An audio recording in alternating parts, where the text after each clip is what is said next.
آل محمد. اللهم انفعنا بما علمتنا وعلمنا ما ينفعنا وزدنا علما وبارك لنا في علمنا وارزقنا الإخلاص في القول والعمل كاملا وعلما نافعا لا ينسى وتوفيقا دائما وصحة ويقينا وعافية آمين يا رب العالمين.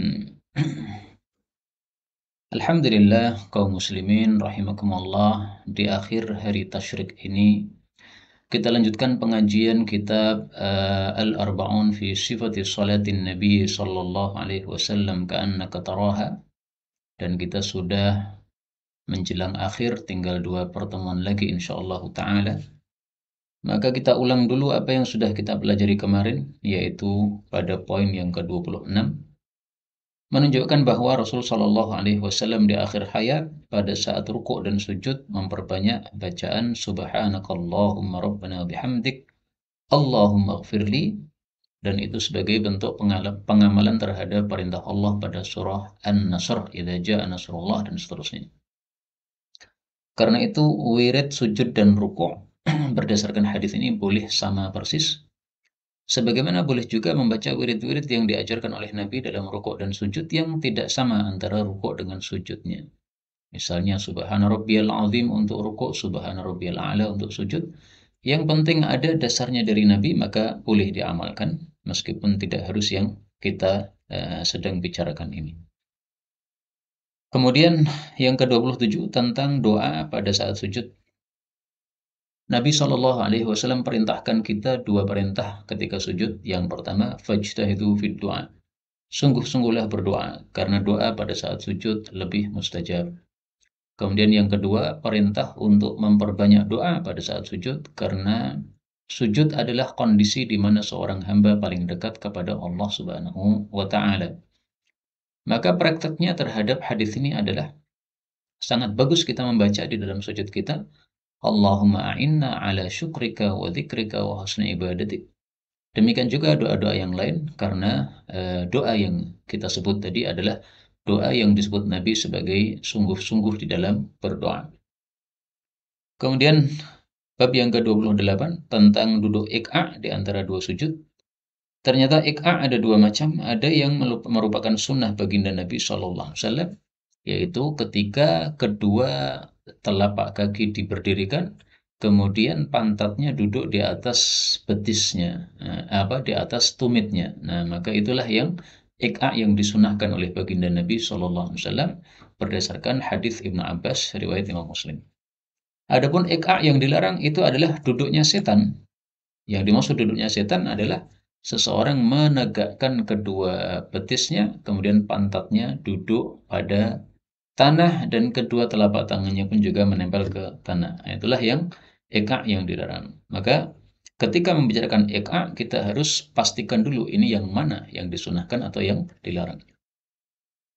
Kemudian yang ke-29 tentang wirid duduk di antara 2 sujud, sebagaimana ada Rabbighfirli, Rabbighfirli, ada juga Allahumma ighfirli warhamni wajburni wahdini warzuqni warfa'ni.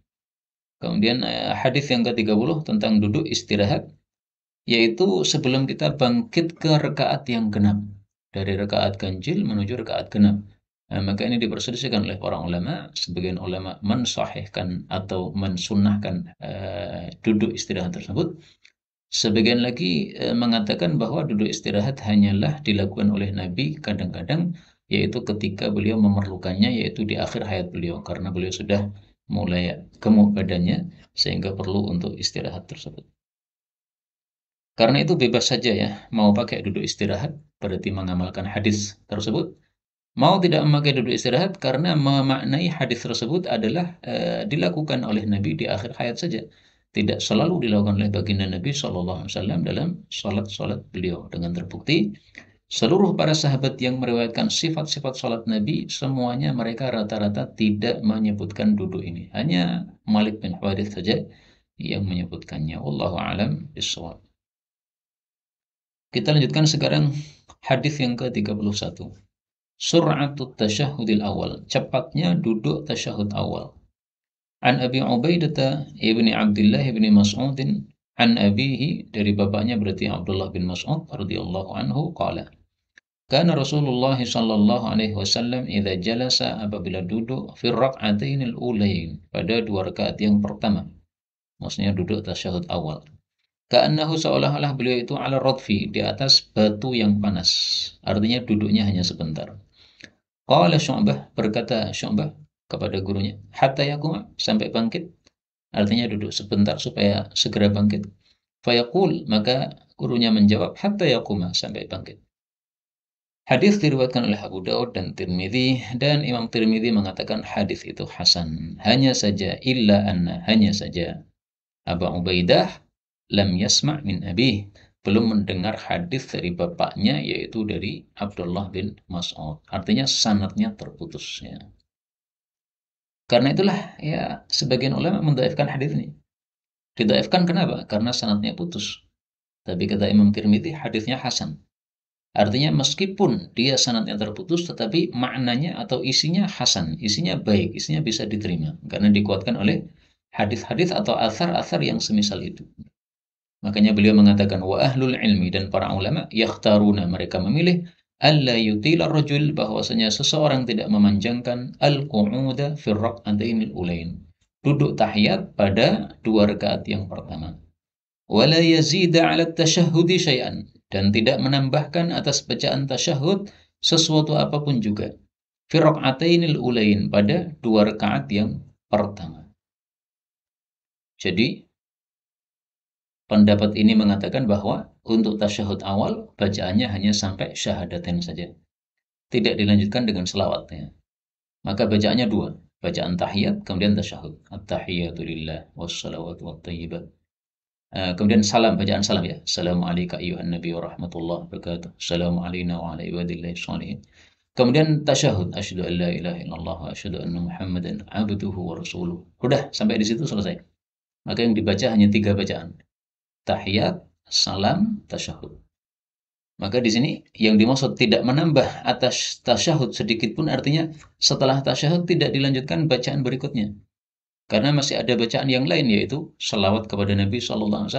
Setelah itu berlindung kepada Allah dari 4 perkara, dari siksa kubur dan sebagainya, nanti akan kita bahas.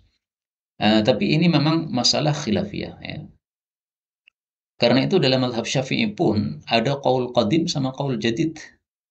Qaul qadim atau pendapat lama, pendapat kunonya Imam Syafi'i adalah seperti yang disebutkan oleh Imam Tirmidzi ini, yaitu tasyahud awal hanya membaca tasyahud, tidak dilanjutkan dengan sholawat. Tetapi pendapat Imam Syafi'i yang jadid, yang baru, yaitu ketika beliau sudah pindah di Mesir, maka beliau berpendapat tasyahud awal dilanjutkan dengan selawat sampai innaka hamidum majid. Karena itu ringkasnya, boleh kita pada saat tasyahud awal membaca sampai syahadatain, sebagaimana boleh juga pada saat tasyahud awal kita menambahkan sampai dengan selesai salawat. Innaka hamidum majid. Bahkan kata Syekh Albani, ada hadis yang menunjukkan bahwa pada saat tasyahud awal pun diperkenankan membaca doa berlindung dari 4 perkara tadi. Allahumma inni a'udzubika min adzabi jahannam wa min adzabil qabr wa min fitnatil mahya wal mamat wa min fitnatil masiihid dajjal. Maka kalau kita lihat ada imam yang tasyahud awalnya cepat, nah itu karena mengikuti qaul qadim dari madhab Syafi'i, bahwa bacaannya sampai tasyahud. Atau mungkin juga dia mengikuti madhab qaul jadidnya Imam Syafi'i, pendapat barunya Imam Syafi'i, tapi bacanya terlalu cepat ya, tahiyatulillah, sholawat. Nah, akhirnya bacaannya atau duduknya jadi pendek. Maka kita sebagai makmum, kalau ada imam yang bacaan tasyahud awalnya cepat, sehingga kita belum sampai innaka hamidum majid, imamnya sudah berdiri, ikut berdiri aja.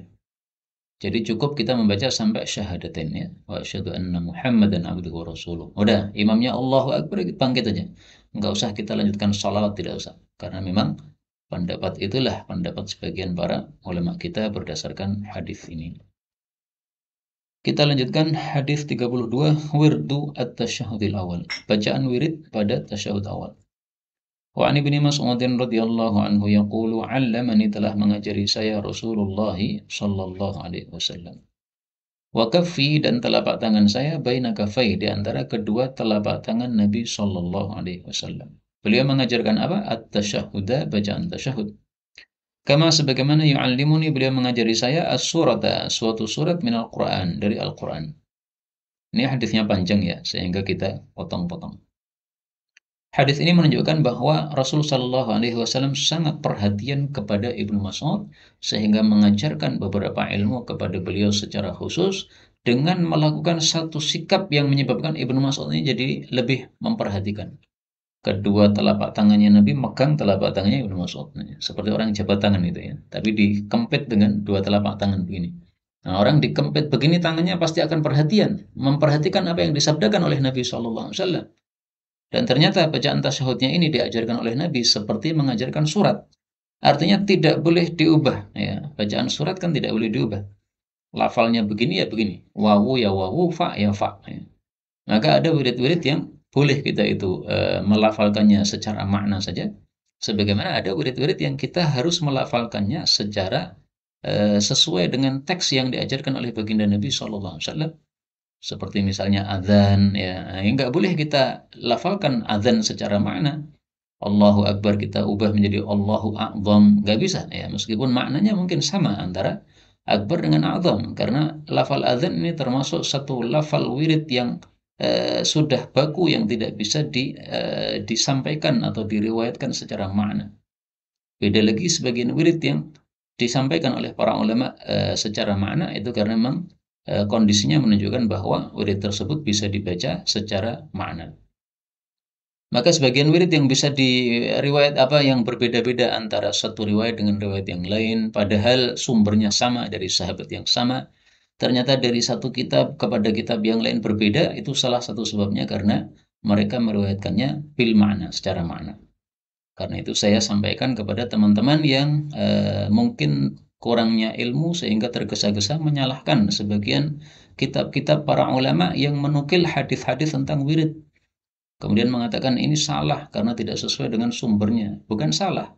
Itu karena memang periwayatannya bil makna, secara makna, dan itu diperbolehkan oleh para ulama apabila memenuhi syarat-syarat untuk menyampaikan riwayat secara makna. Mudah-mudahan bisa dipahami. Nah, kemudian bacaan tasyahudnya adalah at-tahiyyatu lillah. Segala penghormatan hanya milik Allah. Wassalawatu, dan segala selawat, wattayyibatu, dan segala kebaikan. Maksudnya semuanya milik Allah.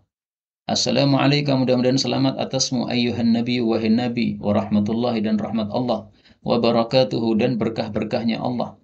Assalamu alaina, mudah-mudahan selamat atas kami, wa ala ibadillahi shalihin, dan untuk hamba-hamba Allah yang saleh. Asyhadu an la ilaha illallah, aku bersaksi tiada Tuhan yang berhak disembah selain Allah, wa asyhadu anna Muhammadan abduhu wa rasuluh, dan aku bersaksi bahwasanya Nabi Muhammad hamba Allah dan rasulnya. Wa huwa baina dhahraina, waktu itu Nabi masih berada di tengah-tengah kami, maksudnya masih hidup. Falamma qubida, maka tatkala beliau sudah wafat, qulna, kami pun mengucapkan assalamu ala nabiyyi, maksudnya warahmatullahi wabarakatuh, assalamu alaina wa ala ibadillahi shalihin. Hadis diriwayatkan oleh Imam Al-Bukhari. Jadi inilah wirid yang kita baca pada tasyahud awal menurut hadis ini. Cuma 3 wirid. Tahiyat, salam, syahadat. Tidak ada selawat. Nah, terus yang mengamalkan selawat pada tasyahud awal, dalilnya apa? Nah, dalilnya hadis-hadis yang umum tentang para sahabat Nabi bertanya, ya Rasulullah, kami sudah diajari tentang salam, tapi selawat kita belum diajari. Bagaimana tata cara selawat kepada engkau ketika kami sholat? Nah, jadi oleh para sahabat digabungkan antara selawat dengan salam. Maka otomatis ketika salamnya dibaca, assalamualaikum ayuhan nabi, berarti salawatnya pun juga ikut dibaca. Nah, maka sama-sama ada dasarnya. Dasar yang mengatakan tidak pakai salawat pada tasyahud awal, hadis ini. Dasar yang mengatakan tasyahud awal pun pakai salawat adalah hadis umum tentang salawat yang digabungkan dengan salam tersebut. Kemudian at-tahiyatu lillah, segala penghormatan milik Allah. Maksudnya yang berhak mendapatkan penghormatan hanya Allah. Adapun manusia mendapatkan penghormatan itu sebenarnya tidak berhak, tapi karena dia diberi kemuliaan oleh Allah. Misalnya seorang presiden datang dihormati oleh para menteri atau para rakyatnya. Itu karena Allah berikan dia kekuasaan. Kalau Allah sudah cabut kekuasaan darinya, sudah tidak lagi dia mendapatkan kehormatan. Maka yang berhak mendapatkan penghormatan hanyalah Allah Subhanahu wa taala. Seorang kiai ya dihormati karena dia seorang kiai. Tapi ketika Allah cabut penghormatannya itu dari kiai tersebut, ya akan hilang. Seorang kiai tapi anaknya malah mencabuli santriwati-santriwatinya. Ketika anaknya tersebut akan ditangkap polisi, malah kiainya menghalang-halangi. Padahal itu memang urusannya polisi ya untuk mengamankan kondisi masyarakat yang kurang aman seperti itu. Mestinya ya diserahkan kalau memang betul-betul ada masalah tersebut supaya diselesaikan masalahnya. Nah, maka dengan sebab tingkahnya Pak Kiai tadi malah jadi gugur kehormatannya di hadapan manusia. Nah, itu karena memang manusia tidak berhak mendapatkan kehormatan. Ketika dia mendapatkan kehormatan itu semata-mata karena Allah berikan kehormatan terhadap dia sehingga dia pun dihormati oleh manusia. Tapi yang hakiki, yang berhak mendapatkan yang pasti mendapatkan penghormatan hanyalah Allah Subhanahu wa taala. Kemudian di sebagian riwayat itu ada yang membaca sebelum at-tahiyatulillah, bismillah wa billah, at-tahiyatulillah. Nah, tambahan bismillah wa billah sebelum at-tahiyatulillah ini adalah tidak ada dasarnya yang sahih. Sehingga tidak usah pakai seperti itu ya, meskipun ada itu dalam kitab-kitab fikih, tapi nggak usah dipakai. Kenapa? Tadi tidak ada dasarnya yang sahih dari baginda Nabi Shallallahu Alaihi Wasallam. Hadisnya tidak sahih. Kemudian hadis ini menunjukkan juga bahwa para sahabat Nabi mengubah bacaan salam setelah Nabi wafat. Bukan assalamu alayka ayuhan nabi, tapi diubah menjadi assalamu ala nabiyyi. Nah, apakah ini harus? Tidak harus. Artinya, pada saat kita salat, boleh kita tetap menggunakan assalamu alayka ayyuhan nabiyyu, sebagaimana diajarkan oleh Nabi pada saat beliau masih hidup. Boleh juga kita membaca dengan assalamu ala nabi, sebagaimana dipraktikkan oleh para sahabat setelah Nabi wafat. Jadi, kalau kita menggunakan assalamu alayka, dasarnya apa? Dasarnya ajaran Nabi. Kalau kita menggunakan assalamu ala nabi, dasarnya apa? Dasarnya amal sahabat. Apakah amal sahabat bisa dijadikan dasar? Bisa apabila para sahabat melakukannya kemudian disepakati oleh yang lain, seperti dalam kasus ini. Para sahabat melakukannya dan tidak diingkari oleh sahabat-sahabat yang lain. Ya. Termasuk juga takbir setelah sholat 5 waktu pada hari-hari tasyrik ini. Mulai tanggal 11 Dzulhijjah sampai dengan tanggal 13 Dzulhijjah setelah sholat asar. Ini tadi ya. Adapun nanti maghrib sudah tidak ada lagi takbiran setelah sholat 5 waktu. Nah, itu dasarnya apa? Dari Nabi tidak ada. Tapi dari para sahabat ada. Nah, sehingga yang mau takbiran silahkan, dasarnya amal para sahabat. Yang tidak takbiran silahkan, dasarnya tidak ada dari Nabi SAW. Ya. Dasarnya bahwa tidak ada riwayat dari Nabi bahwa Nabi melakukannya. Maka semuanya benar ya. Yang takbiran benar, yang tidak takbiran pun juga benar. Tidak ada masalah. Karena memang tidak wajib seperti itu. Kemudian kita perhatikan di sini ternyata ketika mengucapkan syahadat sama sekali tidak ada tambahan sayyidina wa asyhadu anna sayyidana Muhammadan.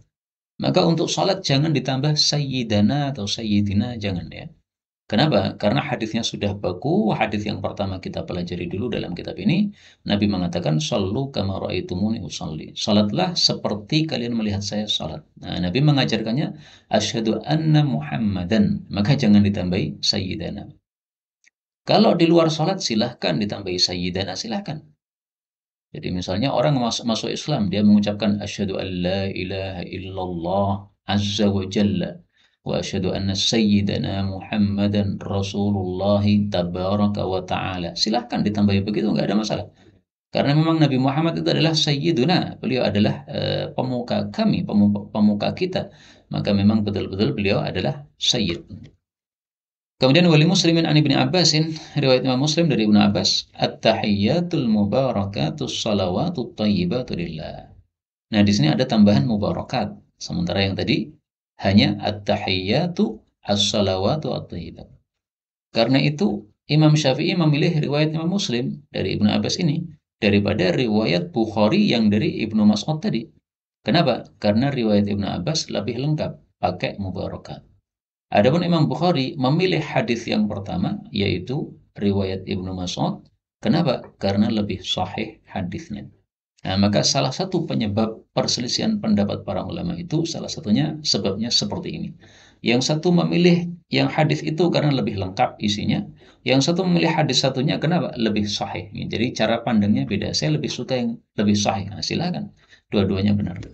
Kalau menurut saya, sebaiknya kita membaca dua-duanya. Artinya kadang-kadang at-tahiyyatu lillah wassalawatu wattayyibat. Kadang-kadang at-tahiyyatul mubarakatus salawatu lillah. As-salawatu tayyibatu lillah. Ya. 4. At-tahiyyatul mubarakatus salawatu tayyibatu lillah. Ya. Karena kalau kita mengamalkan semuanya, ilmu tidak akan lupa. Tapi kalau kita amalkan satu ilmu, ya satunya pasti akan terlupakan. Ini sekedar saran saja ya, untuk semuanya diamalkan. 33 al-isba' fit tasyahud. Jari pada saat tasyahud. Maksudnya jari telunjuk.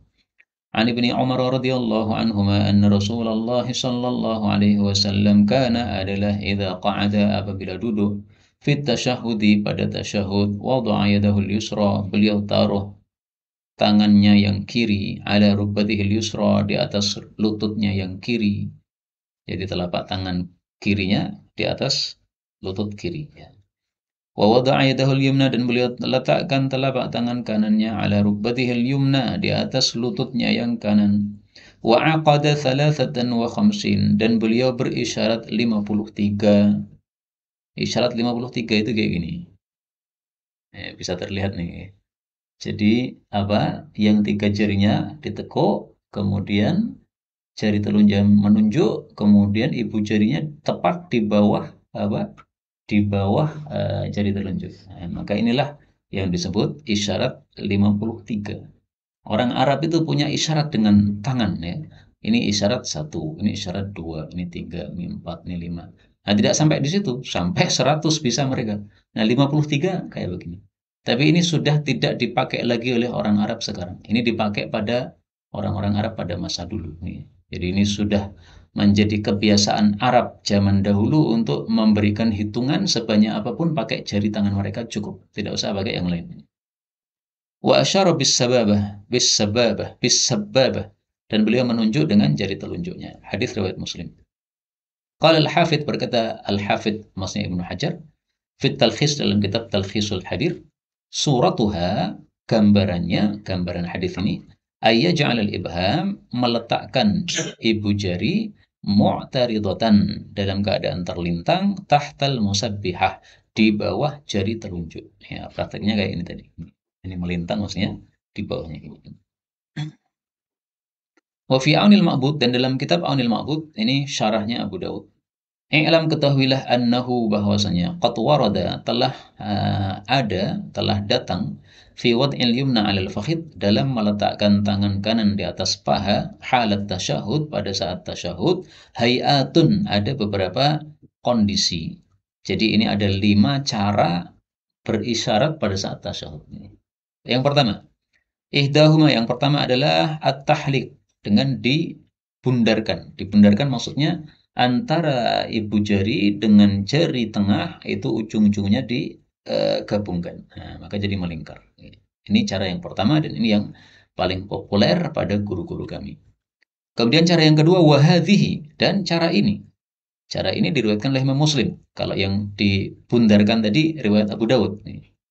Cara yang ketiga, qabada asabi'ahu kullaha. Nabi menggenggam jari-jarinya semuanya wa asyara bi usbu'ih dan beliau berisyarat dengan satu jarinya yaitu telunjuk. Ini riwayat Muslim. Nah, caranya berarti begini. Ini semua digenggam. Nah, kemudian ini menunjuk. Maka semuanya tergenggam selain satu jari telunjuk yang terbuka. Ini cara yang ketiga. Ini jarang dilakukan orang juga ya, Pak. Cara yang keempat, asyara, beliau menunjuk dengan jari telunjuk.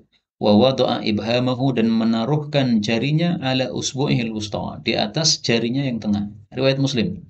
Nah, bedanya kalau tadi begini, nah ini ditaruh di luarnya gini. Maka jempolnya di atas jari tengah. Sama-sama digenggam ya, satunya digenggam ke dalam, satunya digenggam ke luar begini.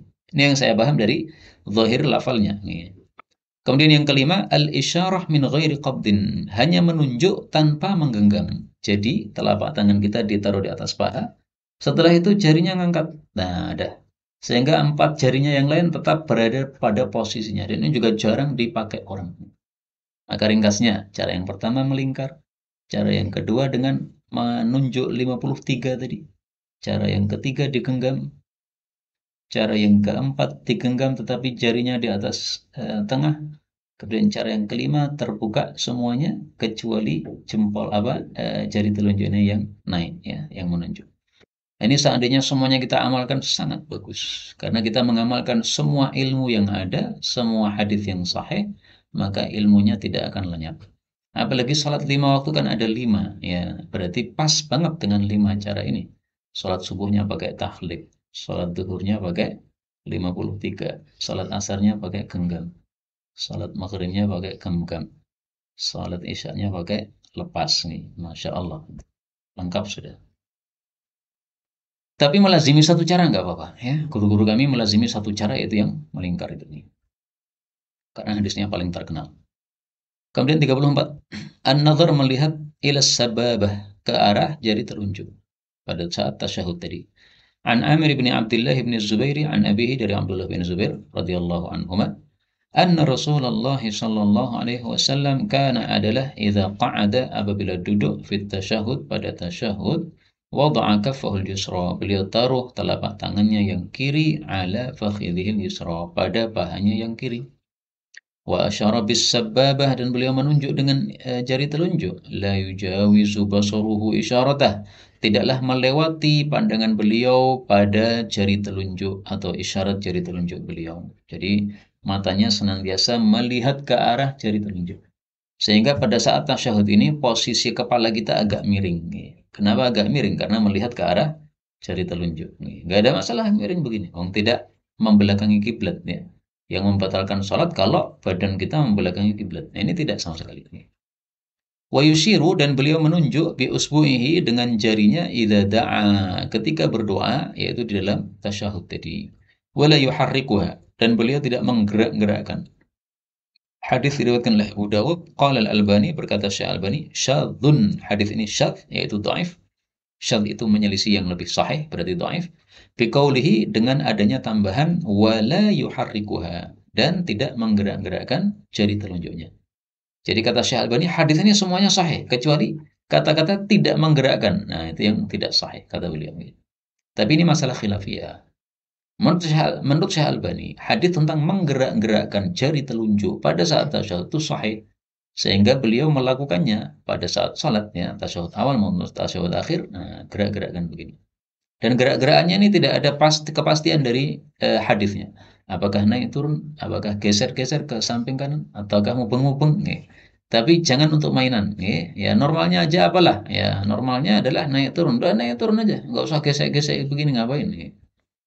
Apalagi dalam hadis yang lain disebutkan bahwa jari telunjuk ini sangat berat bagi setan. Kenapa? Ini menunjukkan tauhid. Asyhadu an la ilaha illallah menunjukkan tauhid. Nah, sesuatu yang menunjukkan tauhid ini berat bagi setan. Maka kata teman saya, kalau dinaik turunkan itu seolah-olah mentungi kepalanya setan. Tung tung tung tung ya. Meskipun nggak harus begitu ya. Artinya tidak ada gerakan yang pasti dari Nabi apakah naik turun nggak ada. Tapi kata Nabi ini adalah isyarat yang sangat memberatkan untuk para setan. Nah, pendapat yang kedua dan itu pendapat yang saya pilih bahwasanya yang sahih itu hanyalah mengisyaratkan, tidak menggerakkan. Maka sholat saya tidak pakai menggerakkan. Kenapa? Karena kasusnya gini. Ini satu guru punya 12 murid. Ya. Dari 12 murid ini, semuanya orang-orang thiqat yang terpercaya dalam periwayatan hadis, tapi hanya satu dari mereka yang mengatakan menggerak-gerakkan. Sementara yang lain-lainnya mengatakan hanya mengisyaratkan. Nah, ini sekarang satu meskipun dia orangnya thiqat, orang yang terpercaya, tapi menyelisih yang lain-lain yang jumlahnya lebih banyak. Nah, justru yang syad itu yang menggerak-gerakkan tadi, yang benar adalah tidak menggerak-gerakkan sebagaimana disebutkan dalam hadis ini. Tapi ya saya bebaskan aja ya. Antum mau gerak-gerakkan silahkan. Dan itu yang dipilih oleh sebagian guru kami. Tapi kalau antum tidak menggerak-gerakkan, maka menurut saya itu lebih baik karena ya pertama itu lebih khusyuk, kemudian yang kedua itu sesuai dengan riwayat yang lebih banyak, hanya mengisyaratkan, tidak ada menggerakkannya. Maka dari sisi ini lebih kuat insyaallah taala. Hanya saja kadang-kadang kita perlu menggerak-gerakkan. Kapan itu? Ketika kita sebagai makmum masbuk. Kemudian kita duduk tahiyat dan orang-orang sudah mulai pada bubaran.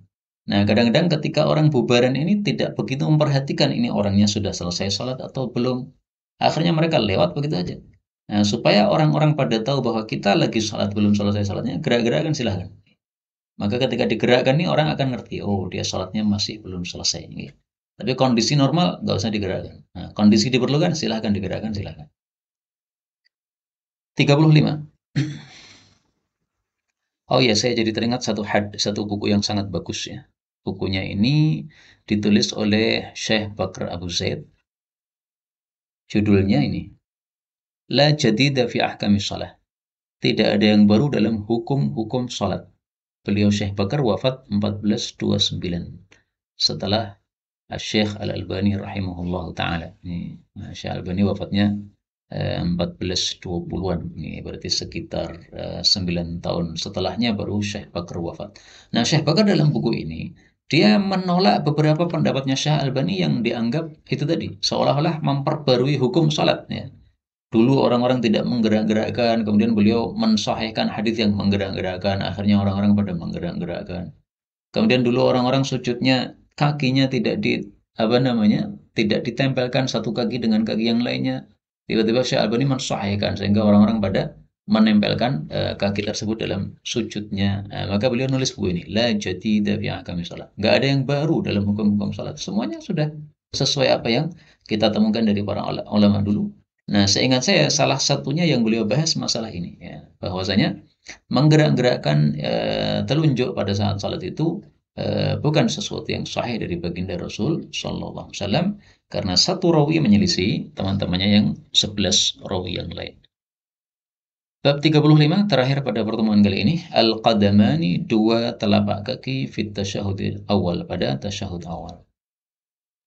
An Abi Humaidin radhiyallahu anhu qala, fa idza qa'ada, apabila duduk Nabi sallallahu alaihi wasallam fi rak'ataini, pada dua rakaat, maksudnya duduk tasyahud awal, qa'ada, beliau duduk ala batni, pada perut, qadamihil yusra, telapak kakinya yang kiri, wa nasabal yumna, dan beliau menegakkan telapak kaki kanan.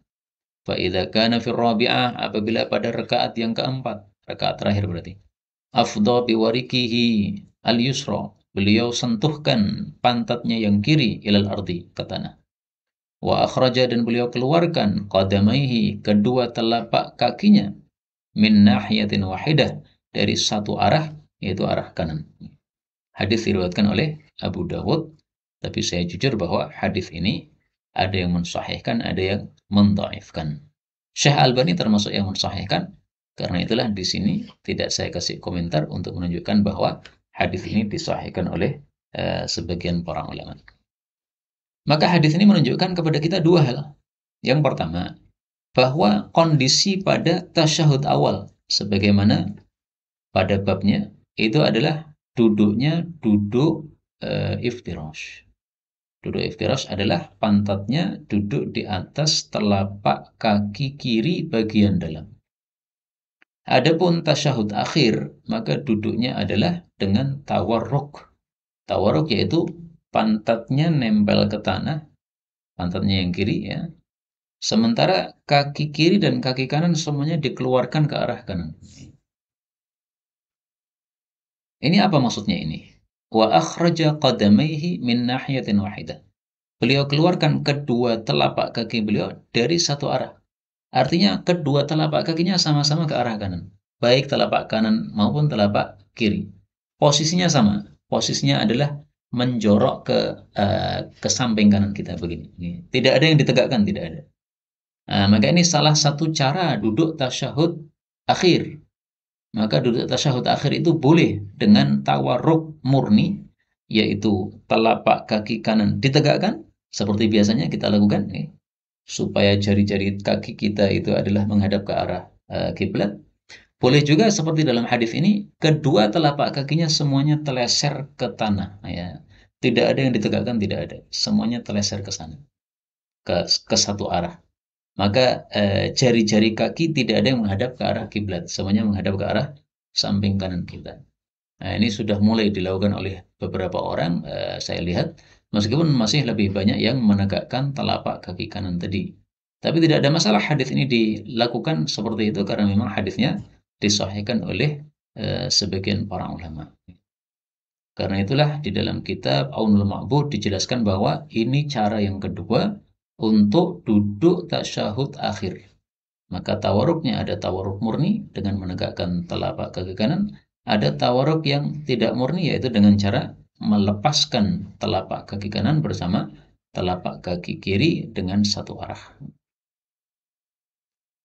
Kemudian kata-kata ini mengeluarkan kedua telapak kaki dari satu arah. Ini ada dua pemahaman juga di antara para ulama. Ada yang memahami sesuai zahirnya, ya betul-betul dua telapak kaki ke satu arah tadi. Ada yang mengartikan tidak. Ini meskipun disebutkan dua telapak kaki, tapi hakikatnya yang keluar ke arah kanan tadi hanya satu telapak kaki kiri. Kenapa?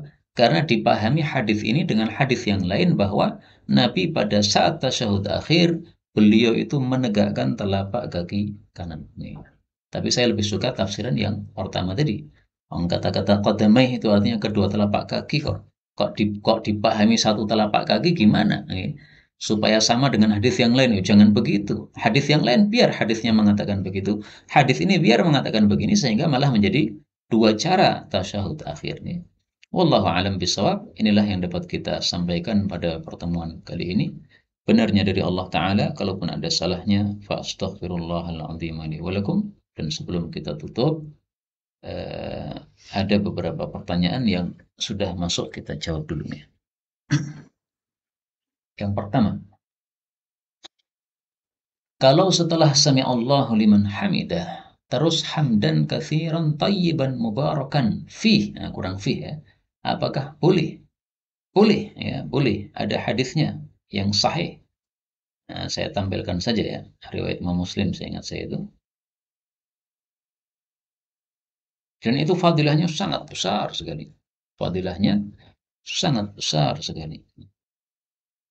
Nah, ini riwayat Muslim. Ada seseorang masuk ke dalam shaf, jadi sudah terlambat dia. Masih terengah-engah. Kemudian dia mengucapkan alhamdulillahi hamdan katsiran thayyiban mubarakan fih. Nah, maka Nabi Shallallahu alaihi wasallam kemudian mengatakan, siapa tadi yang ngomong kayak begini tadi? Nah, maka semua orang diam, khawatir dimarahi Nabi. Maka Nabi mengulangi lagi, tadi siapa yang ngomong tadi ya? Dia tidak mengucapkan sesuatu yang masalah. Jadi ucapannya nggak ada masalah, nggak apa-apa. Maka seseorang pun datang, ya Rasulullah, saya tadi datang dalam kondisi terengah-engah, maka saya mengucapkan itu. Maka Nabi katakan, tadi saya melihat 12 malaikat bersegera untuk cepat-cepatan menulisnya. Cepat-cepatan mengangkat ucapanmu kepada Allah Subhanahu wa taala. Nah, ini menunjukkan bolehnya membaca wirid tersebut di dalam salat kita. Alhamdulillahi hamdan katsiran thayyiban mubarakan. Tapi kan ini kan orangnya masuk pada waktu salat pertama kali, berarti kan ini bacaan doa iftitah. Baik, zahir hadis ini menunjukkan ini bacaan doa iftitah. Tapi hadis ini diriwayatkan juga oleh Imam Bukhari. Dalam riwayat tersebut disebutkan bahwa dia mengucapkannya setelah ruku. Falamma rafa'a ra'sahu min ar-rak'ah qala sami Allah liman hamidah. Nabi mengucapkan sami Allah liman hamidah. Maka ada orang di belakang beliau mengucapkan Rabbana walakal hamdu hamdan katsiran thayyiban mubarakan fih. Nah, maka selesai salat beliau bertanya, tadi siapa yang ngomong tadi ya? Saya melihat 30 sekian malaikat. Nah, kalau di sini berapa? 30 sekian malaikat. Kalau dalam riwayat Muslim tadi berapa? Saya melihat Ithnai asyara, 12 malaikat. Nah, jadi yang benar gimana nih? Ya sama-sama benarnya. Kalau Nabi mengatakan saya melihat 30 sekian malaikat, Ini karena sesuai dengan jumlah huruf yang dibaca ini. Rabbana walakal hamdu hamdan katsiran thayyiban barakan fi. Nah, ini kalau antum hitung itu jumlah hurufnya 30 sekian. Nah, makanya dalam pertanyaan tadi ada kekurangan ya. Mubarakan saja tidak cukup. Mubarakan fi supaya pas dengan jumlahnya malaikat yang cepat-cepatan menulis ini ya. Kalau yang riwayat Muslim, 12 malaikat ini karena sesuai jumlah kalimatnya. Alhamdulillahi hamdan katsiran thayyiban mubarakan fi. Ini kalau dihitung per kalimatnya itu totalnya ada 12 kalimat. Maka jumlahnya malaikat sesuai dengan kalimat yang ada. Atau kata ya, bukan kalimat. Kata yang ada. Baik, ada lagi pertanyaan mungkin? Kitab apa yang menunjukkan Imam Syafi'i mengamalkan kunut subuh? Jika ada, minta dikirim foto halaman kitab atau link atau supaya bisa di-save. Kitabnya Imam Syafi'i yang paling terkenal dalam Maktabah Syamilah ada kitab namanya. Ya. Nah, antum tulis saja li Syafi'i. Nah, ini kitabnya. Terus antum tulis di sini al-qunutu fis subhi. Kunut pada salat subuh. Nah, di sini udah muncul perkataan Imam Nawawi. Imam apa? Imam Syafi'i. Beliau mengatakan, "Wahum la yarawna al-qunut fis subhi." Orang-orang itu tidak berpendapat adanya kunut subuh. Wa nahnu narahu. Adapun kami berpendapat ada kunut subuh. Lis-sunnati tsabitati an Rasulillah sallallahu alaihi wasallam. Karena hadisnya sahih dari Nabi sallallahu alaihi wasallam. Annahu qanata fi subuh, bahwa Nabi kunut subuh. Kemudian beliau sampaikan ini hadisnya. Nah, tapi ringkasnya, kunut yang disampaikan oleh Imam Syafi'i bahwa ini hadisnya sahih, ini adalah kunut nazilah. Ini adalah apa? Kunut nazilah. Karena itu sampai hari kiamat ya insya Allah masih akan berbeda pendapat. Mazhab Maliki sama mazhab Syafi'i kunut subuh. Mazhab Hanafi sama mazhab Hambali tidak kunut subuh, tapi kunut nazilah. Karena memang beda cara pandang terhadap hadis-hadis yang ada tentang masalah kunut ini. Ini contoh saja, ini bisa dilihat pada Kitab karya Imam Syafi'i juz 7 halaman 177. Ini antum bisa save ini. Baik, ada lagi mungkin? Ngapunten, bagaimana pandangan antum kepada Syekh Al-Albani rahimahullah yang konon terjadi kontroversi di kalangan Ahlus Sunnah wal Jamaah terkait sanad keilmuan beliau dan penelitian menurut ijtihad beliau dalam menilai derajat hadis. Mereka yang mempermasalahkan sanad keilmuan Syekh Albani itu karena tidak mengetahui biografi Syekh Albani secara lengkap. Ya. Jadi memang biasa kalau ada orang besar itu pasti ada kontroversi, ada yang pro, ada yang kontra. Itu karena orangnya besar. Nih, ada yang suka, ada yang tidak suka. Sepanjang sejarah begitu. Ibnu Taimiyah sampai hari ini ada yang mengkafirkan Ibnu Taimiyah. Tapi ada yang mengatakan ya beliau nggak kafir, beliau ulama. Ada lagi yang mengatakan tidak hanya ulama, tapi Syekhul Islam, ya, ulama tingkat tinggi. Ya, orang besar kayak begitu. Ya. Nah, demikian juga di Solo ada ulama besar, Ustadz Mudzakir. Akhirnya kontroversi. Ya. Biasa kayak begitu. Pokoknya ada orang besar biasanya pasti ada kontroversinya. Ya. Yang kontra itu yang orang-orang yang tidak suka karena ada kedengkian ataupun ada sebab-sebab yang lain. Nah, demikian juga dalam masalah ini Syekh Albani juga begitu. Bagi orang yang tahu biografi Syekh Albani secara detail, ya pasti tidak akan mempermasalahkan sama sekali karena beliau betul-betul seorang ulama yang punya guru-guru, ya. Jadi bukan hanya belajar mandiri, bukan, tapi punya guru-guru. Tapi setelah beliau mempelajari dari guru-guru dan sudah mencukupi untuk mengkaji sendiri, maka beliau memperbanyak mengkaji sendiri. Dan semua ulama saya kira begitu. Tidak ada ulama yang sampai mati hanya ngaji sama guru, nggak pernah baca sendiri, nggak ada. Ya semua ulama pasti setelah ngaji sama guru dia pengen memperbanyak ilmu atau wawasan, maka dia buka karya-karya ulama yang ada di perpustakaan itu dibaca. Semakin banyak membaca akan semakin banyak wawasan yang diketahui. Nah, orang-orang yang mengkritik Syekh Albani katanya nggak punya guru, itu kesalahan mereka adalah satu, tidak mendalami biografi Syekh Albani secara mendalam. Yang kedua, hanya mendengar dari orang-orang yang tidak suka kepada Syekh Albani, yang kontra terhadap Syekh Albani. Sehingga mempercayai saja katanya Syekh Albani nggak punya sanad dan sebagainya.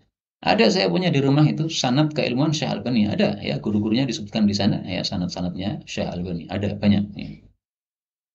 Kemudian tadi ditanyakan juga derajatnya hadis dari Syekh Albani. Nah, memang saya jujur, untuk penilaian derajat hadis Syekh Albani dinilai agak lemah dalam hal apabila ulama-ulama dulu mendhaifkan, tiba-tiba Syekh Albani kok mensahihkan. Nah, itu dinilai lemah.